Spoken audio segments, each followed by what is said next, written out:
You want to be rich, not because of greed, but because you are tired of asking for permission to exist. You are tired of giving explanations to those who never cared about your effort. Deep down, you don't crave luxury. You crave control.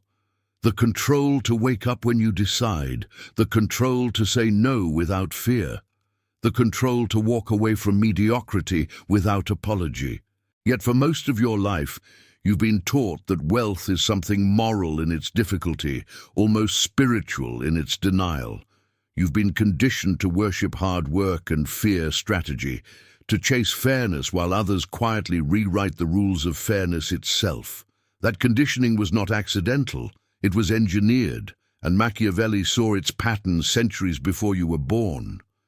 He understood that people are not ruled by truth, they are ruled by perception, and whoever controls perception controls wealth. You see, the system does not reward effort. It rewards timing, image, and manipulation of desire. It rewards the one who appears necessary, not the one who is virtuous. The man who moves silently through chaos, who speaks less and acts with precision, becomes untouchable. The one who demands fairness becomes food for those who design the definition of fair. You've spent years believing that money is earned. It's not. Money is captured. It flows to power like water flows to gravity. It seeks the lowest resistance and the highest control. Think of society as an invisible game board. Most players don't even know they're in a game. They're working, saving, obeying, believing that if they stay patient, the system will reward them. But the game doesn't reward obedience.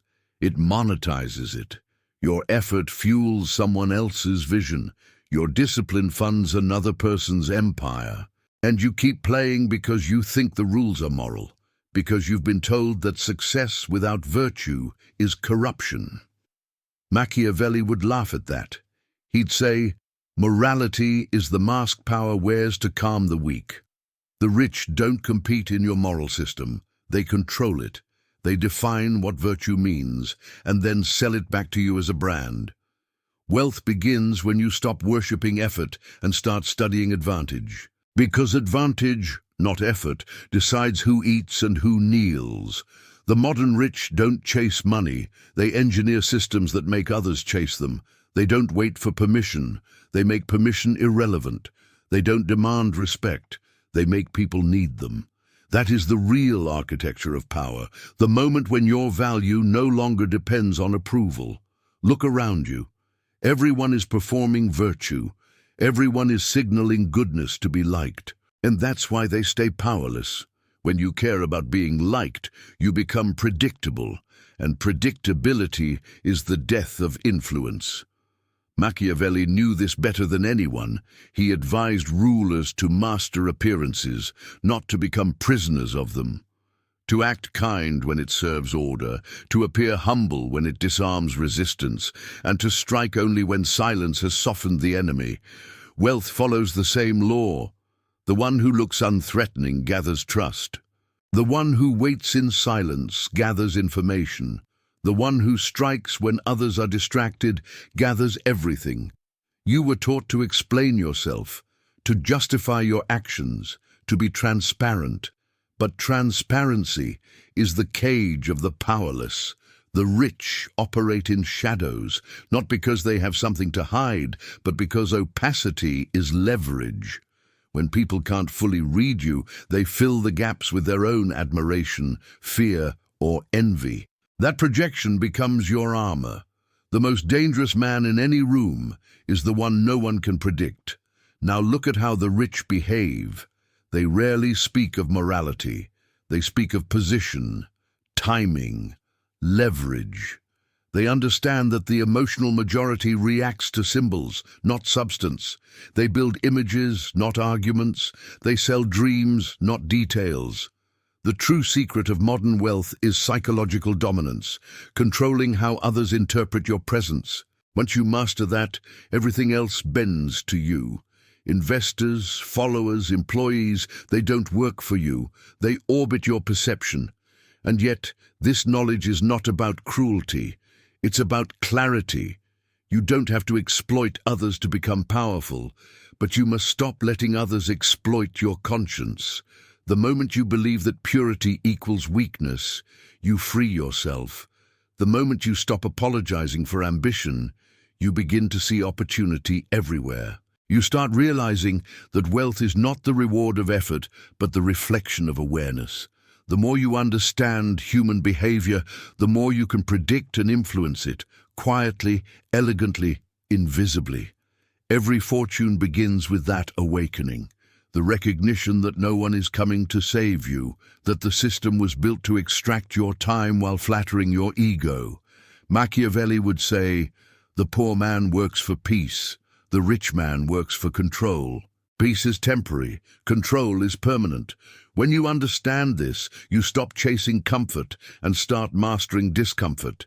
You learn to move calmly in chaos, to stay silent when accused, to observe when others justify. Power belongs to those who can remain still while the world burns. In your silence, people will project greatness onto you. In your composure, they will see certainty. In your mystery, they will find fascination. These are not tricks, they are tools. Tools Machiavelli used to teach princes how to rule without armies. And now, they're the same principles that modern empires use to control attention, markets, and belief. To the untrained mind, it looks like luck. To the Machiavellian mind, it's architecture. Wealth is not about accumulation, it's about insulation. It's about building a psychological fortress so strong that external chaos cannot touch your internal order. The poor seek fairness, the rich seek leverage. The poor chase opportunity, the rich create dependency. The poor explain themselves, the rich remain unreadable. And every time you reveal your fear, your doubt, or your need for validation, you donate power to someone else's narrative. The path from nothing is not about resources, it's about perception. The moment you realize that perception shapes reality, you stop begging for access and start designing it. The powerful don't wait for doors to open. They build rooms where only they have the key. They make others believe entry was their idea. You might think this sounds ruthless. That's because you were trained to see clarity as cruelty. But the most compassionate act you can do for yourself is to stop living inside illusions that were never built for your success. Machiavelli did not glorify deception. He exposed it. He stripped away the comforting lies of moral simplicity and revealed that power, like fire, is neither good nor evil. It only burns those who don't know how to hold it. The first step to becoming rich from nothing is not a business plan. It's detachment. Detachment from praise, from guilt, from the need to appear good. Because the moment you stop trying to look good, you start becoming effective. The moment you stop explaining, you start observing. You learn that silence is not emptiness, it's strategy. Think of every great player in history. Kings, entrepreneurs, investors. What they share is not luck, but emotional control. They see patterns in panic, advantage in chaos, and calm as a weapon. Machiavelli would call this the art of timing, the ability to act at the exact moment when others freeze. The modern rich don't work harder, they wait longer. They let the world exhaust itself with noise while they plan their strike in silence. If you feel resistance while hearing this, good. That means you're still breaking free from the conditioning that keeps most people docile. You were told to work hard, be honest, and trust the process, but never to ask who designed that process. You were told to believe in fairness, but never to notice how fairness is defined by those already on top. To get rich from nothing, you must stop playing the moral game of the powerless. You must play the strategic game of the aware. In a world built on manipulation, the only real sin is ignorance. The poor are not victims of circumstance, they are victims of perception. And perception is the one thing you can control completely. Once you master how others see you, wealth becomes inevitable. Because attention is the modern battlefield, and silence, when used wisely, is the sharpest sword. Wealth begins as awareness, but it matures into control. Control not over others first, but over your own impulses. Because the greatest enemy of fortune is not poverty, it's reaction. People lose empires not through weakness of means, but through weakness of nerves. You cannot command wealth until you command your emotional temperature. Machiavelli warned princes against generosity driven by passion. He said that mercy without calculation destroys authority, just as anger without restraint destroys judgment. To get rich from nothing, you must learn emotional discipline that borders on coldness. Not because you lack empathy, but because clarity demands distance. Look at the world through this lens. Every powerful person you admire operates through selective detachment. They see chaos, but they do not mirror it. They face betrayal, but they don't broadcast it. They lose battles, but never composure. That calm is not natural. It's engineered. It's the product of countless small decisions to think instead of react, to observe instead of explain. This is what separates influence from noise. The poor vent, the rich calculate. The poor protest, the rich reposition. Every time you justify, you leak power. Every time you pause, you accumulate it. Machiavelli would tell you that wealth is a psychological empire built on one foundation, perception of inevitability. People follow those who seem unshakable, even when they have nothing. That illusion of inevitability is the first currency of power, and illusion is not deceit, it's design. The modern prince builds it through pattern and precision. He repeats his message until it becomes law. He appears scarce until scarcity becomes status. He plays invisible until curiosity becomes gravity. That is how you rise from nothing. You replace explanation with energy, justification with direction, apology with silence. Think of perception as architecture. Every word, every absence of a word, shapes the structure people inhabit when they think of you. The mediocre let others decorate that house. The powerful design every wall, every shadow, every echo. You are already doing this unconsciously. Every post, every tone, every gesture trains others how to treat you. The Machiavellian approach is simply doing it on purpose. You stop reacting to how you're seen and start orchestrating it. Let's expose a truth few can handle. Most wealth is emotional theft with consent. Advertising steals insecurity and sells it back as identity. Politics steals fear and resells it as safety. Corporations steal attention and resell it as convenience. Machiavelli would call this governing through perception. You can cry about the unfairness of it, or you can learn to wield it ethically, to create your own gravity field instead of orbiting others. The choice is binary. You're either a designer of perception or a consumer of illusion. Now, let's bring this into the world you live in. In the digital age, visibility is the new battlefield. But the secret is not to be visible.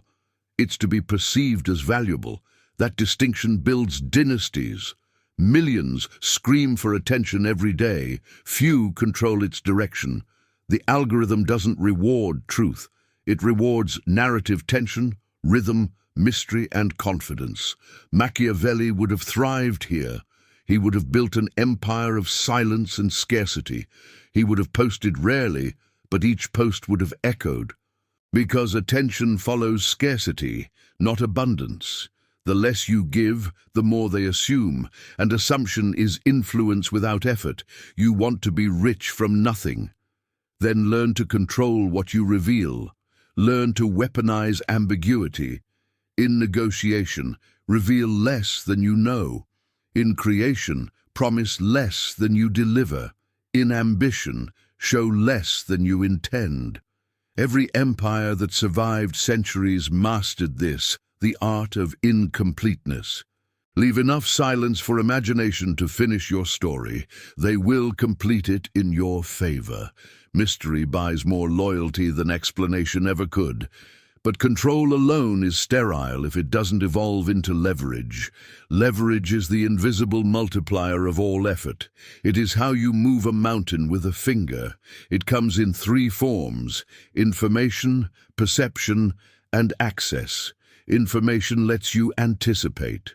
Perception makes others believe you already own what you're still building. Access opens gates that effort could never break. Together, they form asymmetry, the sacred geometry of power. This is what separates rulers from workers, founders from followers, strategists from servants. Consider this: the rich don't work more hours. They build frameworks where other people's hours expand their reach. They use technology, systems, or psychology to multiply the impact of a single decision. You can do the same, but it begins with perspective. Stop asking, "How can I work harder?" Ask instead, "How can I make my work echo?" Because echoes scale faster than effort. Machiavelli wrote that rulers must build fortresses not of stone, but of loyalty. In the modern world, loyalty is built through usefulness. People stay close to those who make them feel empowered, informed, or inspired. Give them that, and they become your unpaid ambassadors. Influence, when structured right, becomes a self-sustaining ecosystem. Every piece of value you release returns multiplied, in trust, in authority, in income. But beware, value without boundaries leads to exploitation. To remain powerful, you must make your generosity selective and your silence sacred. The next stage is expansion, the point where your ideas generate income without your constant presence. Here, detachment becomes essential again. Machiavelli advised princes to delegate cruelty but own generosity. Translated into modern wealth: automate risk, personalize reward. Let systems absorb volatility while your name carries vision. Detach your identity from your labor. Because when your presence is no longer required for profit, you own time, and owning time is the purest definition of wealth. Yet even the rich fall, not from poverty, but from vanity. Vanity blinds you to shifts in power. It makes you defend appearances instead of reinventing structure. That's why most dynasties collapse not in war, but in comfort. The moment you stop adapting, someone hungrier rewrites the rules beneath you. Machiavelli called it the decay of fortune, the slow erosion of awareness. To stay rich, you must keep moving mentally, even when your body rests. Evolve your perspective faster than others evolve their excuses. Now let's return to you, standing at the edge of your own limitations. You've been told that patience is virtue. In truth, patience without observation is paralysis. The poor wait for perfect timing. The rich create timing by preparing while others sleep. They understand that luck is simply readiness colliding with opportunity. Every day you hesitate, someone else positions. Every week you wait for certainty. Someone else manufactures confidence. Machiavelli's law remains: the world belongs to those who act while others debate. There will be moments when this path feels cold, when you question whether the price of clarity is too high. That's when you must remember, morality without power is decoration. It decorates your failure to act. You can remain good and powerless, or you can become strategic and impactful. Power magnifies intention. It doesn't corrupt it. If your heart is clean, your dominance serves creation, not destruction. The rich are not all evil. They are simply more conscious of leverage. They don't pray for peace. They plan for it. Eventually, wealth becomes silence. You stop needing to prove, to show, to compete. Your calm becomes currency. You walk through the noise like a ghost wearing purpose. People project greatness because you stop demanding recognition. That is the final evolution. Wealth as inner sovereignty, the point where money follows presence, and presence is sculpted by discipline. You started wanting freedom from others. You end with freedom from yourself. Understand this, and you've already crossed the threshold. You will see manipulation everywhere, in politics, in media, in relationships, and it will no longer offend you. It will educate you. You will use the same energy that once controlled you to control direction. You will build influence quietly, layer by layer, until the world calls you lucky, but you'll know better. You'll know you simply stopped reacting and started designing. That is the real way to get rich from nothing. To replace emotional noise with psychological strategy, to turn invisibility into intrigue, effort into leverage, and morality into mastery. Because in the end, money is not power. Clarity is, and clarity, once gained, can never be taken from you. So ask yourself, have you been working or merely performing obedience? Have you been chasing approval or constructing leverage? The answer defines your future. This channel isn't for followers. It's for strategists. You've already begun your transformation. Don't stop now, subscribe, and stay 2 moves ahead of those still playing by old rules. Comment below what part of you still obeys the illusion and which part is ready to rule it. The next video will not teach you how to earn more. It will teach you how to become untouchable.